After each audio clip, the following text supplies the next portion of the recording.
normal appellate review process exists for that purpose. The people sent to that prison in El Salvador were deported under the Rarely Used Alien Enemies Act, a law that gives the government the power in wartime to deport people with little to no due process, which has been invoked just 3 times in the nation's history. The White House alleges that the deportees are members of the Tren de Aragua gang, a group President Trump says is controlled by the Venezuelan government, a highly contested claim. Beyond that issue, attorneys for the ACLU say they didn't even have a chance to challenge whether the individuals who were deported did or did not have any affiliation with the gang in the first place.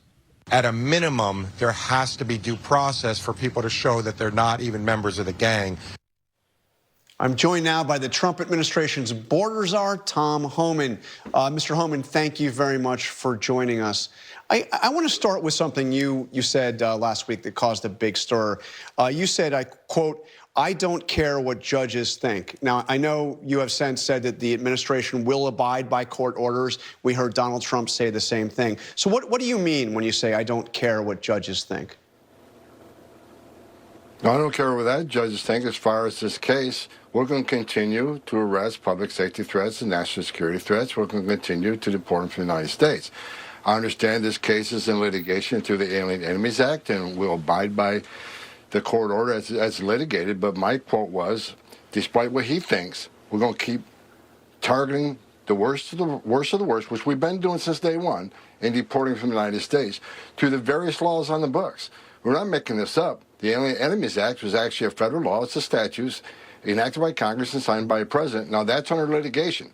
But put that aside, we still have Title VIII authority to remove illegal aliens from the United States, and we're going to continue to concentrate on those who are the biggest threat to our communities, the public safety threats. But you're going to abide by court orders as long as, and go through your appeals process, but you are not going to defy those orders. No. Okay, let me ask you about the flights at issue here, the flights to El Salvador. You have said that everybody on those flights had ties to the Venezuelan gang Tren de Aragua or to MS-13. Can you give me some background, help me understand how these people ended up there? Are these people that were recently arrested? No, some were, some weren't. Some have been in custody for a little bit, and some on that plane were Title VIII removals, which means they were ordered removed by an immigration judge, and some others were removed to the Alien Enemies Act. And I think about 240 on that flight were Venezuelan gang members, TDA, and I think we had 21 MS-13 members and a couple, specific MS-13 cases, but as far as the Venezuelans on that flight, every single one, according to the information given to me from the field, are members of the TDA. And TDA's been determined to be terrorist organizations. They are now classified as terrorists, so that plane removed 240 terrorists from the United States. So how do you determine, or how do your people in the field determine that somebody is a gang member? Look, there's various methods. I've noticed in the media this week, a lot of them don't have criminal histories. Well, a lot of gang members don't have criminal histories. Just like a lot of terrorists in this world, they're not in any terrorist database, right? We only know the information what's in databases based on, for instance, most terrorists we arrest that are identified by the U.S. government are later identified through a Title III investigation or through an undercover operation. They're not in any terrorist screening screening database. We know that. A lot of gang members, I started as a cop in 1984. Many gang members don't have a criminal history. So we have a count on social media. We have a count on surveillance techniques. We have a count on sworn statements from other gang members. We have a count on, wiretaps and Title III. So everything involved with criminal investigations come into play. So just because someone hasn't been arrested and charged with a crime yet, doesn't mean they're a member of a gang. But how do you? I mean, what we've heard from lawyers representing some of these people is that they deny that they're members of this gang. Or either, Tren de Aragua or MS-13. Do they get a chance to prove that before you take them out of the country and put them into a notorious prison in a country that they're not even from? I mean, do they have any due process at all? Look, due process. What was Lake and Ronnie's due process? Where were all these young women that were killed and raped by members of TDA? Where was their due process? Well, the people that did that should be prosecuted. Alive on a subway, where's her due process? Well, sure. The bottom line is that plane was full of people designated as terrorists. Number one. Number two, every Venezuelan migrant on that flight was a TDA member based on numerous criminal investigations, on intelligence reports, and a lot of work by ICE officers. Matter of fact, 2 days after that flight took off, I even had a discussion with the acting director of ICE, and he reiterated that every Venezuelan on that plane was a known member of the TDA. So a lot of officers, a lot of criminal investigators, special agents who've done this for decades, looked at the intelligence information, the criminal investigation information, all the various social media and surveillance and government records and public records, and they are confident that they're all members of the TDA. And I'm not surprised that a member of the family saying they're not a member of the TDA. But they were given due process according to the laws on the books. See, that's the difference between the Trump administration and Biden administration. We're actually using the laws on the books to enforce immigration law and secure the border at the highest level it's ever been. The Biden administration not only ignored the law, they violated the law. Like District Court and District 5 said that not only are they violating law, they're actually ignoring the law altogether. We are using the laws on the books to enforce our borders, immigration laws, and the interior enforcement enforcement. If you look at the border numbers are down 96%.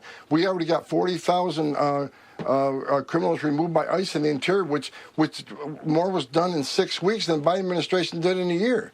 We're using the laws on the books. We're not making this up. Everything we've done is based on a statute that was enacted by Congress and signed by the president. The president quickly, by proclamation, invoked the authorities he has under an Alien Enemies Act, which he's allowed to do. But let me ask you one specific example, and there are many. But one specific example is somebody that was on one of those flights. His name is Jersey Reyes Barrios.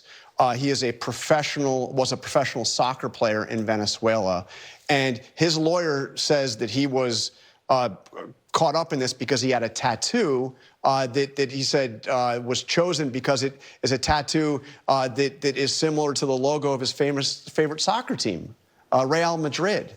Says he's got no criminal record whatsoever and has never been a gang member. Now that person is now apparently in that prison in El Salvador with no ability now to contact his lawyer, no rights as far as they can tell, no rights at all to defend himself or prove his innocence. I mean, what happens to somebody like that?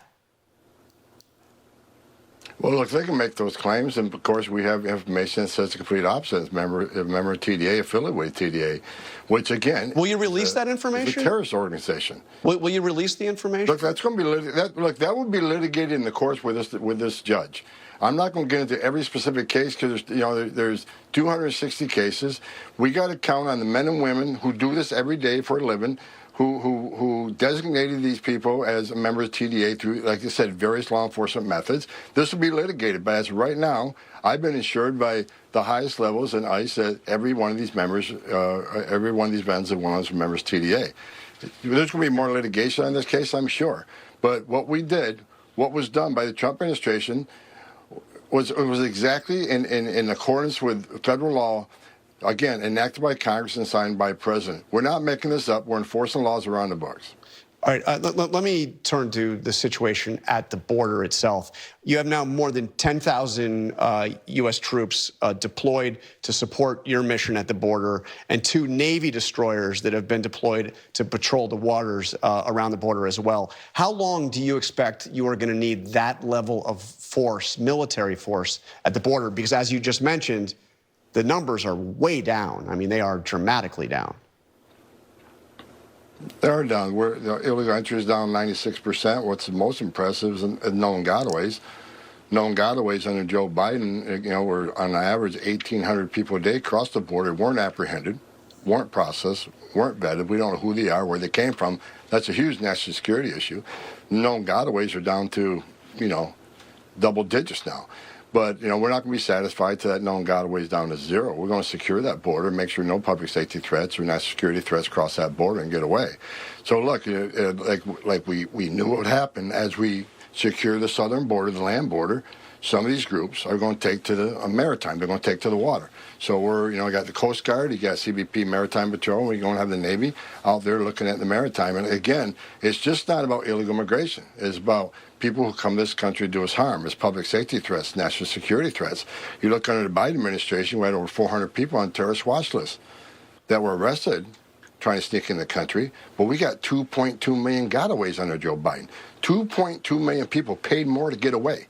They could have paid less money, just get to the border, turn themselves over to a Border Patrol agent, get released within 24 hours, get a free airline ticket to the city of their choice, get a free hotel room, get 3 meals a day, get free medical care, and get work authorization in 90 days. So why did more than 2 million people pay more to get away?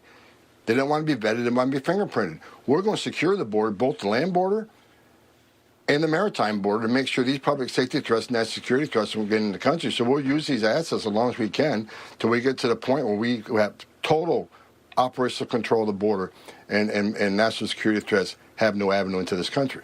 All right, Tom Homan, the Trump administration's border czar, thank you for joining us this morning. Talk to you again soon. Up next, Chris Christie on the battle over presidential powers. Was that a stern rebuke of President Trump that we heard from Chief Justice John Roberts this week? And Bernie Sanders says he's done running for president, but why is he now drawing